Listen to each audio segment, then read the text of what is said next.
In this episode of Chateau Capers, it's the last leg of the race to get the chateau ready to receive guests. Oh, and then we went and did that whole wedding-y thing with friends watching.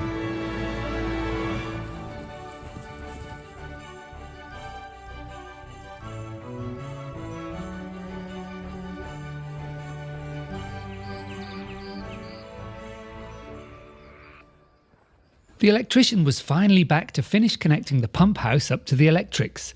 This meant we now have a working pool light and a filtration system.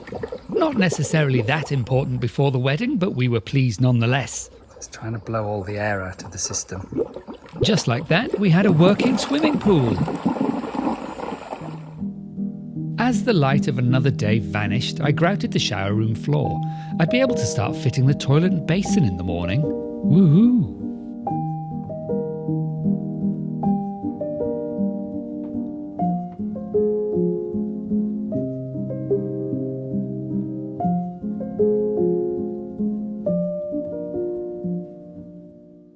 In here we have a basin that is working and it is plumbed in. It looks quite sweet, however it has a problem. If you turn the tap on, generally speaking, it's too fast and it just spills over the top. So I need to see if I can reduce or restrict the flow a little somehow. The toilet is in, the toilet works, the toilet flushes. I haven't put the shower doors on yet, but the shower is in. Yes, it looks a little bit modern, but that's fine. It was cheap. And so this is in and it fits. It was the only one we could get in this size actually, which is 85 by 85 quadrant. And our wonderful, super whizzy, super powered electric water heater is in as well, which can cope with 2 showers, so we're told. The only restriction being the amount of water you can get to each shower. Anyway, there we go. I'm going to stop talking now because there is so much to do. One toilet in and working. One basin in, but the waste isn't connected yet because I need a fitting I don't have, so I'll have to go to the shop tomorrow. Shower not in. And to be perfectly honest, I probably would have run out of time anyway. However, the shower's not in because we forgot to order it. That's right, we forgot to order the shower tray and the valve. So no wonder it didn't arrive in time. The heat was on in the creaky bedroom. Yes, it was still 3 days until the wedding, but the guests staying in this room would be arriving in less than 24 hours. Whilst I knew I wouldn't be able to finish the ensuite, I at least wanted to fit the walls and floors to offer a modicum of privacy. Somehow, I even found time to move the light switch. The last plumbing job was to connect the basin waste. The cupboard space was extremely tight and I had to make yet another trip to the DIY shop for a fitting I didn't have. The walls were going up well. The door frame was fitted, the door opened and closed, and of course it's ever a joy to run up and down the stairs carrying sheet after sheet of plasterboard. Finishing this room and ensuite completely will be an autumn job. For now though, it's functional, perhaps even shabby chic, and definitely a little like indoor glamping. With 2 days to go and guests about to arrive, we were still going hell for leather. My parents would be sleeping in the old laundry room. I'd already finished the plumbing, but there was still a hole where a window pane should be. Having had to replace several panes of glass now, I felt it was getting easier. As luck would have it, we had a leftover piece of glass from a previous job, which was exactly the right width. I just needed to shorten it a little. I cut the glass, dropped it into the frame and discovered that my glazing putty was all sloppy. No time to worry though. I slapped on the slop, tidied as best I could for now, and refitted the window. Phew! Once I was out of the way, Jane was able to get in and turn the room into a bedroom. With careful use of rugs, a screen and some antique furniture, this laundry room has been temporarily transformed into a room that's more comfortable than a prison cell. It was Friday, 1 day to go, the day everyone else arrived and the first day of the festivities. The fridges were stocked and food prepared. We'd done everything we could do in the time allotted. With help from the friends who had arrived on Thursday, we cleaned and tidied. Sofas suddenly arrived and we unpacked the dining room furniture that I'd bought months earlier to transform this dumping ground into a welcoming space. Rory and I were running on empty, and it was obvious. That was when everyone else took over. With some of the best friends and family on hand, we were able to take a small step back and let the wedding party machine pull us along. That night we welcomed everyone with a barbecue by the pool, cooked expertly by our French friends Fred and Kiki. It wouldn't be too long before sleep overtook us.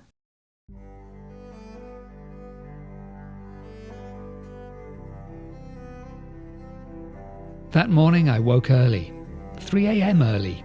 I got 3 hours sleep. I'd felt I'd need to rely on adrenaline and a sense of occasion to keep me going. In the last few hours, my lovely bridesmaids helped to bring a few touches of romance out of the chaos. I haven't been given any fizz. Shouldn't I be drinking fizz now? Is it too early? Are they drinking fizz? I don't know. As I'd envisaged from the very first time we visited the chateau, the groom's party would get ready in the bibliothèque, whilst the bride's party would get ready in the adjacent grand salon. So now the big question is, blue or grey? Let me put this on, Yes. roughly. Which is more comfortable? Grey, I think. Oh, they're both. I prefer the grey with it. Grey it is. Grey it is. And here comes the booze. Hurrah! Had to go some way to get this. That's a 42, so this is yours, Paul. So where's one else for those? In front of the books or in front of where? Right, just, I think that's a half decent. Assemble here? Kick my shoes out of the way. Right, Okay, yeah, you're in the middle. I'll be in the middle.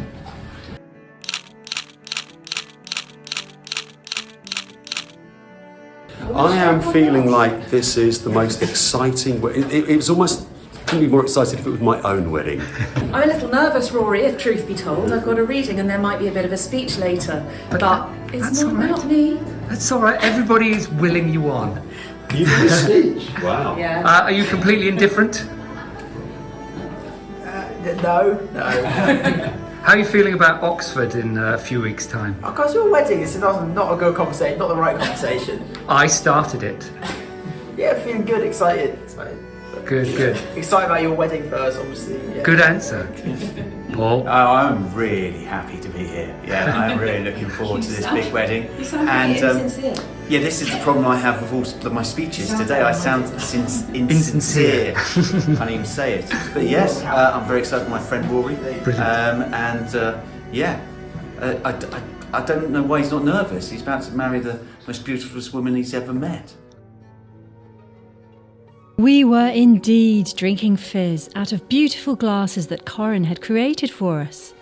Whilst my hair was being done, I was passed a glass and Georgia fed me melon. I was made up by my daughter Anna, dressed and thoroughly looked after with a final stitch from seamstress Jan. I just couldn't stop smiling. Then I heard the music and signalled to Corin that it was time to go.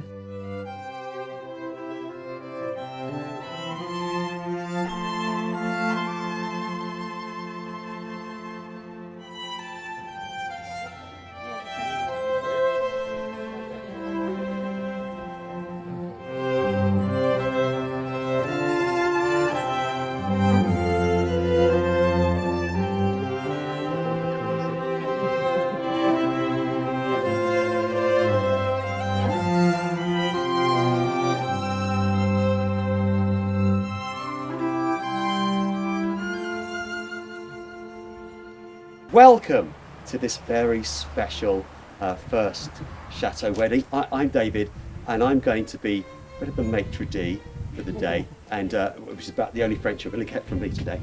Just welcome to our first amazing Chateau wedding. If you could all please stand, and please welcome the bride. I thought I'd be nervous, but mostly I was standing there trying not to fidget. It was like the actor's nightmare, the opening night of an unrehearsed play and you're the lead. But I also knew nothing could go wrong. Everything from now on will be fond memories. Meanwhile, I was wondering if I would trip over the hem of my dress that had been made for someone taller, whilst holding my bouquet that Anna had put together so perfectly minutes earlier, and also whether, as planned, I would arrive at the top of the steps at exactly the last flourish of the music. Once there, Corin would be in charge.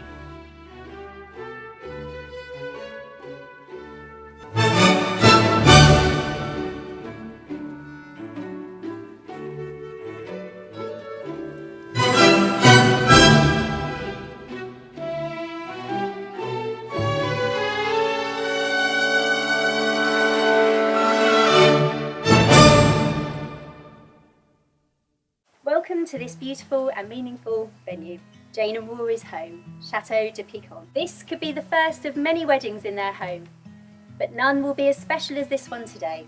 Each of you have played a role in their journeys to this point today, and each of you will have a role in their futures. They met online whilst Rory was technically homeless.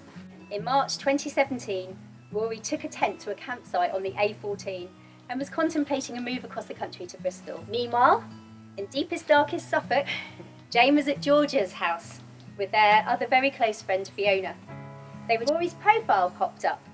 He was wearing a captain's hat and driving the Mersey ferry, of course. Jane wondered if he was some version of Mr. Ben, a man of many costumes.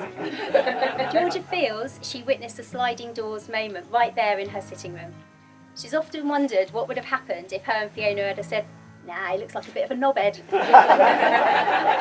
Rory thought Jane was fascinating, intelligent, well-dressed, obviously, independent.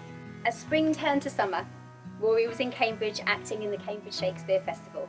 Jane visited him regularly to get to know him and his friends. She saw his kindness and the good friends that surrounded him and was able to build trust in him quickly as the summer progressed.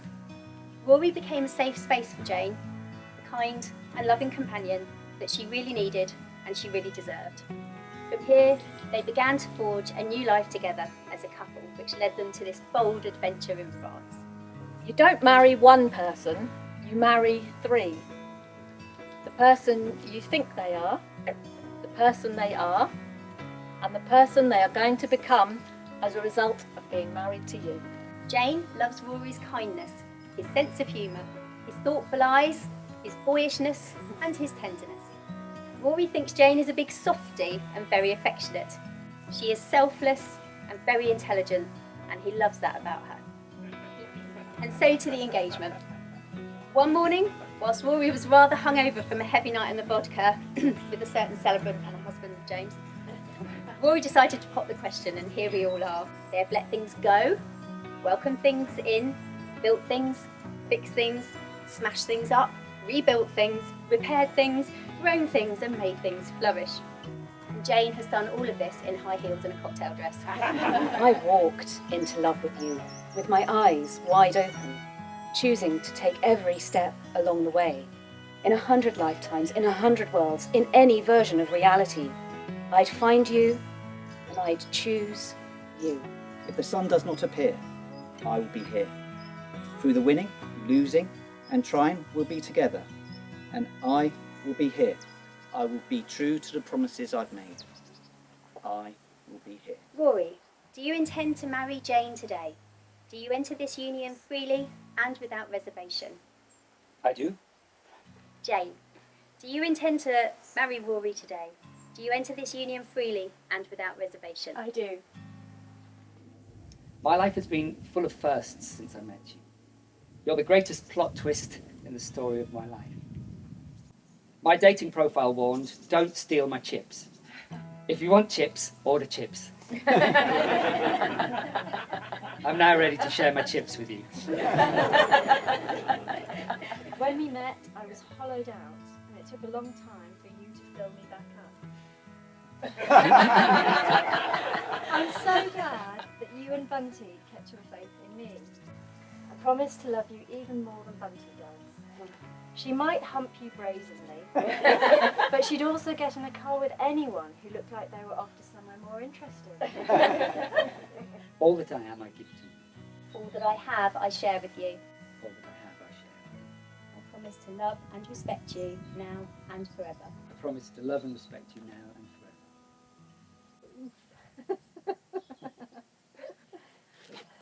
forever. Talk amongst yourselves. There's probably some great symbolism. Therefore gives me very great pleasure to present to you all now Mr. and Mrs. Thursby.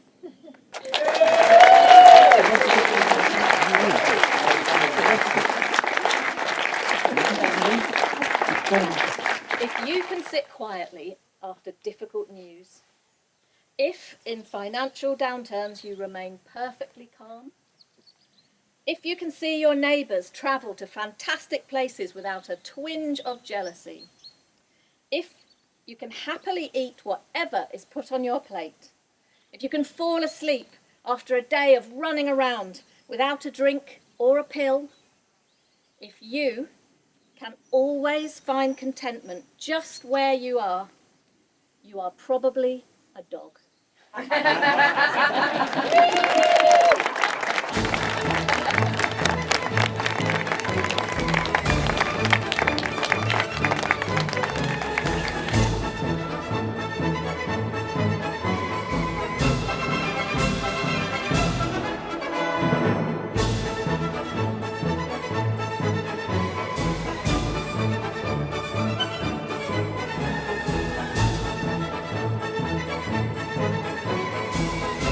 We're unbelievably grateful to have such wonderful, willing friends who've made the effort to be here, and it really does mean the world to us. And as mentioned in the ceremony, it was after one of our many late night sessions with Corinne and James that this whole journey began.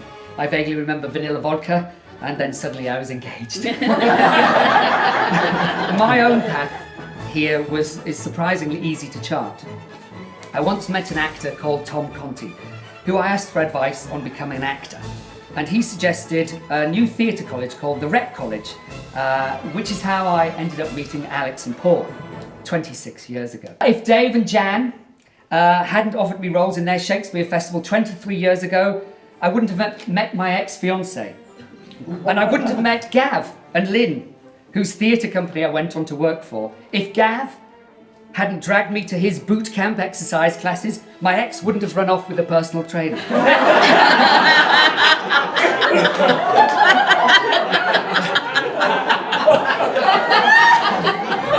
Which is how I ended up trying out online dating. And if I hadn't done that, Jane could never have sent me that first message online that began, "Ahoy there, Captain." Which brings me on to Jane, my love, my life, my wife. I'm constantly amazed by how long we've already been together. It's a testament to your tolerance, I imagine.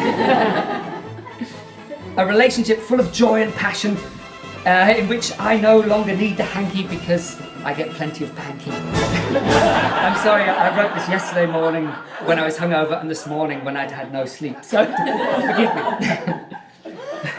I don't know if it was my sofa surfing and tent living vagrancy that first attracted you to me, or perhaps my lack of gainful employment. After our first evening in the back of my convertible Renault Megane, I knew that Jane could be the one for me.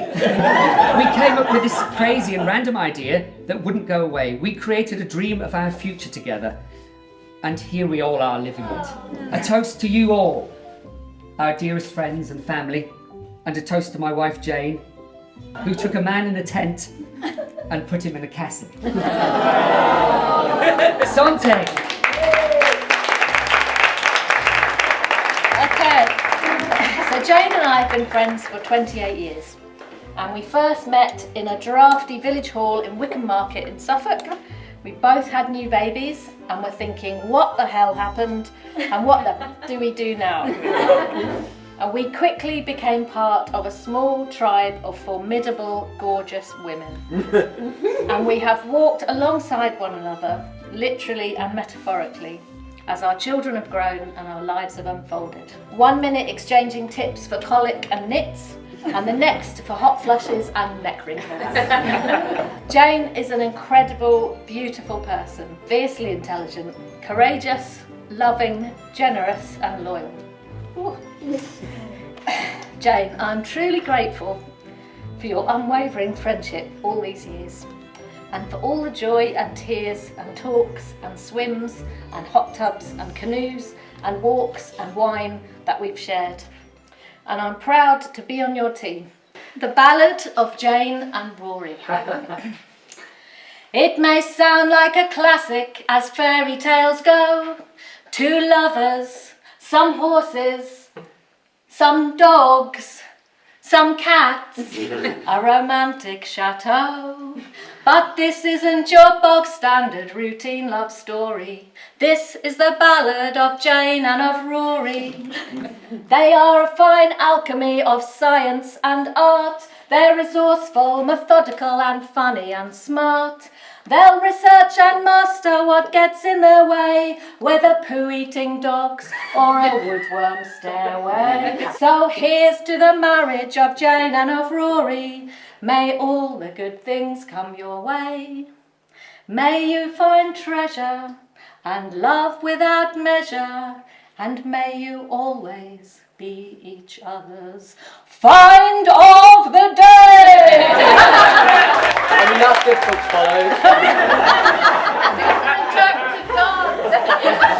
Sadly for you, I won't be singing, but hello, ladies and gentlemen. Diplodocus videotapes freezers. Is that what 3 words? Yeah, on location right now. No, I haven't lost the plot. That's actually, as you just pointed out, the approximate location of Rory and Jane right now. Rory is one of the most talented actors I have ever seen, and his acting career has been impressive. Shakespearean leads, theatre, TV roles, including, of course, Ginger Bloke. He is also outrageously funny, wildly creative, and let's be honest, painfully cool. It disappoints me to my core there's not a negative word I can say about him right now. The man could probably escape from a deadlocked train toilet with nothing but a paperclip. I think he did that actually, didn't he? You're ready. For all Rory's impulsivity, he has found the most perfect partner in Jane, who brings a calm elegance, a quiet strength, and a style that's all her own. She is a woman so brilliant she could probably talk a squirrel out of a tree using only logic and charm. Individually, Rory and Jane are remarkable. Together they are something truly special. Since Jane came into Rory's life, he is the happiest we have known him to be. And Jane, what can I say? You are one of my favourite people. And from the moment we met, I felt as if I'd known you for much longer, sorry. You have that rare gift of making everyone around you feel cherished, and today you look absolutely beautiful. So, ladies and gentlemen, with full hearts and glasses raised, if you could please join me in a toast to the final what 3 words, bride and groom.